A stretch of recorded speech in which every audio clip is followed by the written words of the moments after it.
for the remainder of the 118th Congress. Without objection. Mr. Morfitt.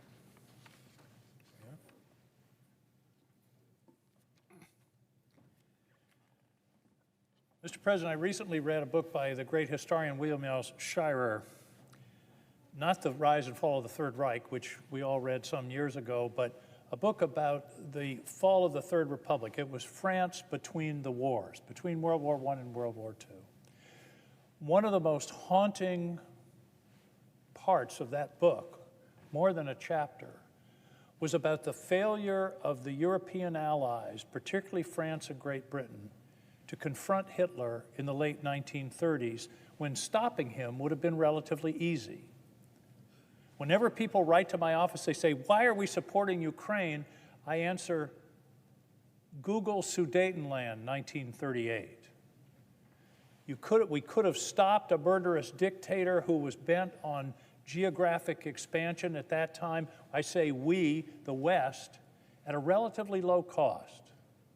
The result of not doing so was 55 million deaths. That chapter has haunted me because it echoes so strongly in what's happening now in Ukraine. We're going to have one of the most important votes that any of us have ever taken, hopefully in the next few days, on support for the people of Ukraine as they fight for our values. This vote will echo throughout the history of this country and the history of the world for generations, particularly if we fail to meet what I believe is a commitment to the people of Ukraine. If we back away, walk away, pull out, and leave the Ukrainians without the resources to defend themselves, it will compromise the interests of this country for 50 years. It will be viewed as one of the greatest geopolitical mistakes of the 21st century. Why? First, it will embolden Vladimir Putin. He told us in 2005 that he felt that the greatest catastrophe of the 20th century was the dissolution of the Soviet Union. He has said that, and he has pursued the remedy to that catastrophe in his eyes ever since. In 2005, he said the catastrophe, the greatest catastrophe, the dissolution of the Soviet Union. In 2008, he gobbled up part of what had been an independent country of Georgia. 2014, we all know, Crimea and eastern Ukraine. 2022, he tried for the rest of Ukraine. And I've talked to people about this. I talked to a fellow on the street in Maine just recently. He said, well, he'll stop with Ukraine. I said, the Finns don't think so. The Swedes don't think so. The Baltic countries don't think so. And the Finns and the Swedes know Russia. Finland has a long border with Russia.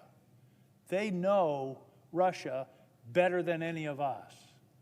And they decided to join NATO. They haven't been in NATO for almost 75 years. Why did they decide to join this year? It wasn't just a coincidence. Oh yeah, let's join NATO. No. They know what's coming. They see the danger of our failure to stop Vladimir Putin in Ukraine. Maya Angelou once said, if someone tells you who they are, you should believe them. Putin has told us who he is. He's an autocrat, he's an authoritarian, and he wants to rebuild the Soviet Union. And I believe he wouldn't stop there. I don't have much doubt that if in 2022, when those Russian tanks were headed for Kyiv, if they had succeeded, if Zelensky had run, and if they had succeeded in dismantling and amputating the head of the Russian government, of the Ukrainian government, the people of the Baltic states, Lithuania, Latvia, Estonia, would also be facing threats from Russia. We have to take him at his word. He doesn't like the West, he despises the West. He thinks NATO is an aggressive alliance, somehow designed to invade or otherwise threaten Russia. NATO doesn't want to invade Russia. NATO wants to keep the lines where they are. And that's one of the significances of the invasion of Ukraine. It was the first crossing of a border of this nature since World War II. The lines in Europe had been drawn. He crossed into a separate country. He doesn't like the concept of democracy. He doesn't like the rule of law. He has a nostalgic view of the Soviet Union. Mr. President, what we're looking at here is an important piece of a global struggle that is really the struggle of the 21st century, in my opinion. It's the struggle between the idea of democracy and the rule of law and authoritarianism and totalitarianism. That's what's going on here.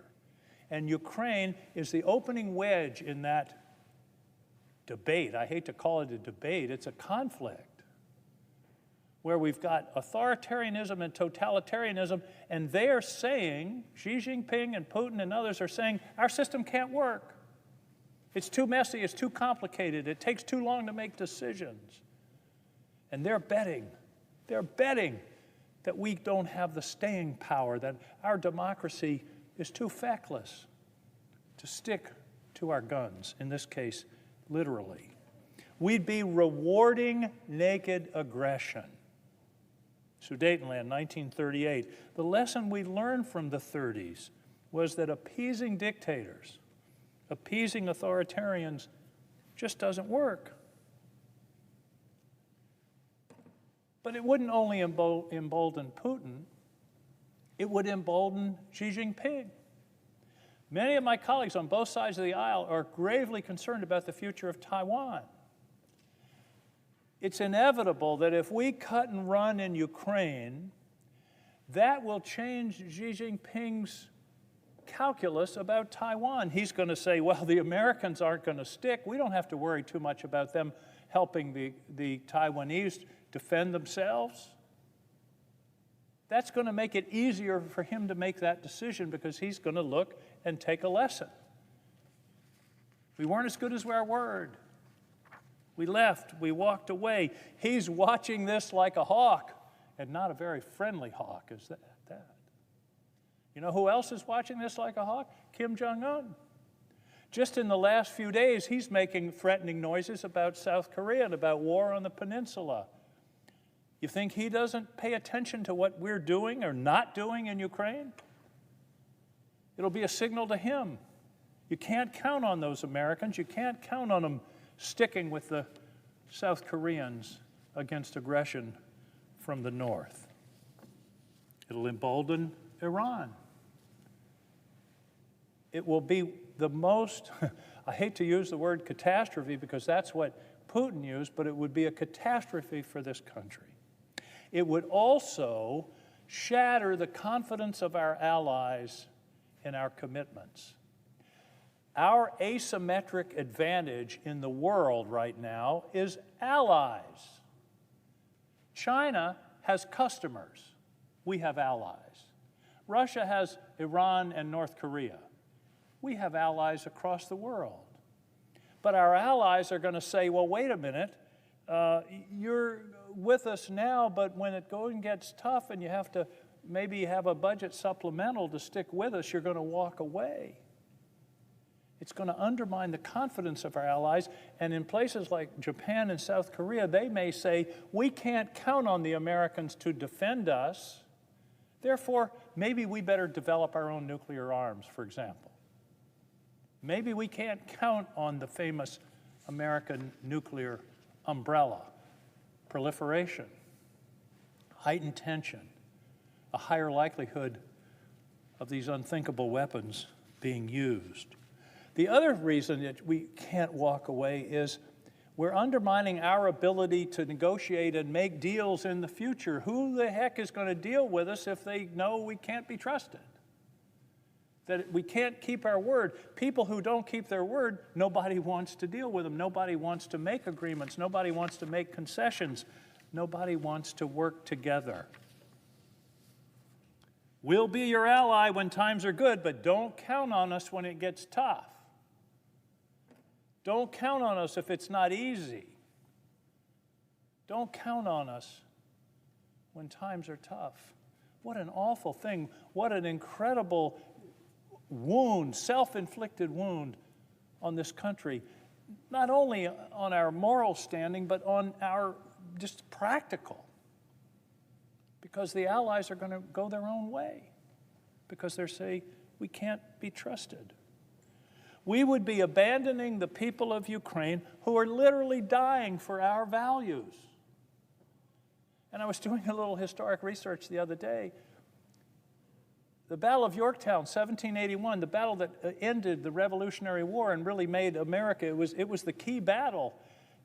It was the French fleet that bottled up Cornwallis at Yorktown. It was a French army along with the Continental Army that won the Battle of Yorktown. What if the French had said, it's going on too long, this war's gone too long, we're just going to leave, we're going to walk away?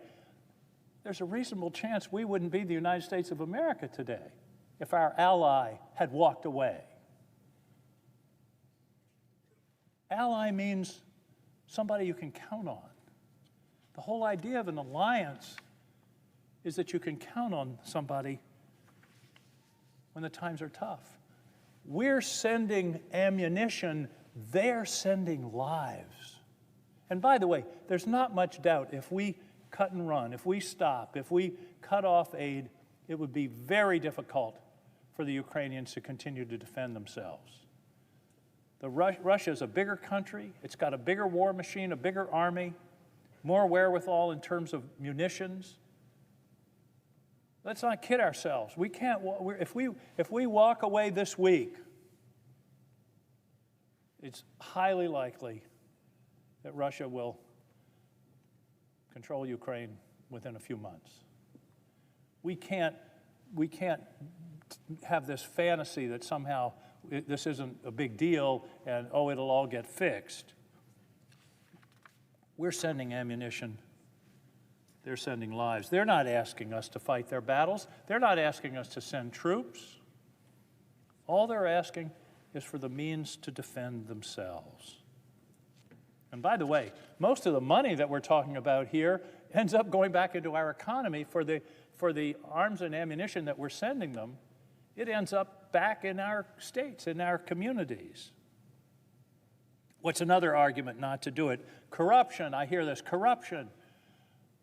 I've been there. I spent an entire day in Kyiv, and my principal mission was, what about corruption? How serious is it?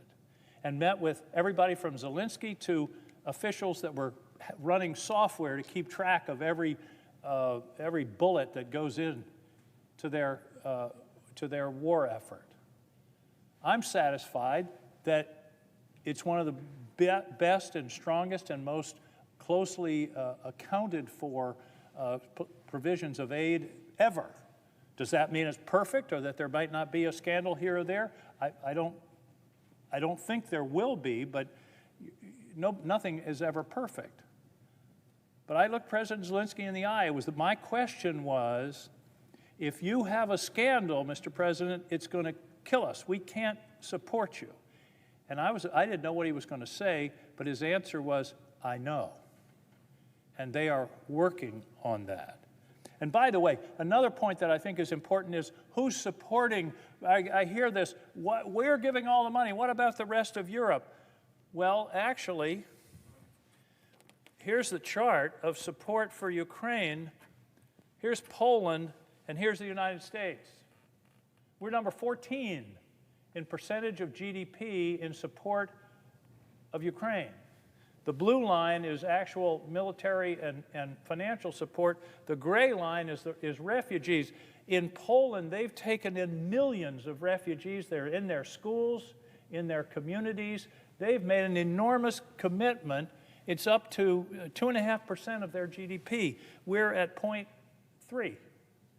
So the idea that nobody else is contributing and Europe isn't doing its part is just bunk. I think that's very important to consider. Mr. President, democracy matters. Values matter. Freedom of expression, the rule of law matter, and that's what's at stake. That's the point I'm trying to make. This is a historic struggle between authoritarianism, arbitrariness, surveillance, and the radical idea that people can govern themselves. That's what this is all about.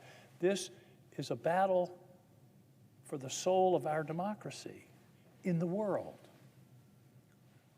Democracy is an anomaly in world history. It's unusual. The norm is dictators, pharaohs, emperors, kings. What we're doing in this country is an anomaly, but it's a glorious idea. It's a huge, radical idea. It was radical in 1776. It had to be fought for in 1865. And it had to be fought for in the plains of Europe and the Pacific in World War II. It's worth fighting for. And in this case, we don't even have to do the fighting. We just have to supply the arms and ammunition. So I have a question for my colleagues. When the history of this day is written, as it surely will be, do you really want to be recorded as being on the side of Vladimir Putin? All those in favor of Putin say aye. That's what's at stake here. Or on the side of China as they contemplate the invasion of Taiwan. All those in favor of invading Taiwan say aye. No, we don't want that. But history is going to record this vote as one of the most important votes that any of us have ever made. One final note. My wife says I say finally too much, it gets people's hopes up, but I'll say finally. People say, well, secure our border before we worry about Ukraine's border. Okay. A group of the best of our Senate have been working on that for months. Apparently they've come to an agreement. I'm told by those who know that it's the strongest border security legislation in something like 40 years, so we got that. You want to secure our border before we do Ukraine? Hey, we can do them both in this bill. We can do them both in this bill. And if we don't do the border now, who knows when this opportunity will come again. The dictators are betting we can't do it. They're betting against our system. They're betting that democracy can't work, that we can't make tough decisions and tough commitments and live up to them. I want to stand on the side of resisting authoritarian, on the side of democracy, on the side of the values that the country has stood for and that people have been fighting for 250 years. There's a wonderful hymn that we sing in my church, and it starts out like this, and it just seemed to me fit this situation so well. Once to every man and nation comes the moment to decide, in the strife of truth with falsehood, for the good or evil side. This is our moment. Once to every man and woman and nation comes the moment to decide. On December 1st, 1862, in the midst of the Civil War, Abraham Lincoln came to the Congress. And he was trying to shake them out of the politics. And by the way, politics is what we're talking about here, politics, to focus on the crisis of the Civil War and what it really meant. And he wanted to bring home to the members of Congress, and here's how he ended that speech. December 1st, 1862. Here's what Abraham Lincoln said. My fellow citizens, we cannot escape history. We of this Congress and this administration will be remembered in spite of ourselves. No personal significance or insignificance can spare one or another of us. The fiery trial through which we pass will light us down in honor or dishonor to the latest generation. The fiery trial through which we passed will light us down in honor or dishonor to the latest generation. Mr. President, I deeply hope we choose honor. Thank you, Mr. President. I yield the floor.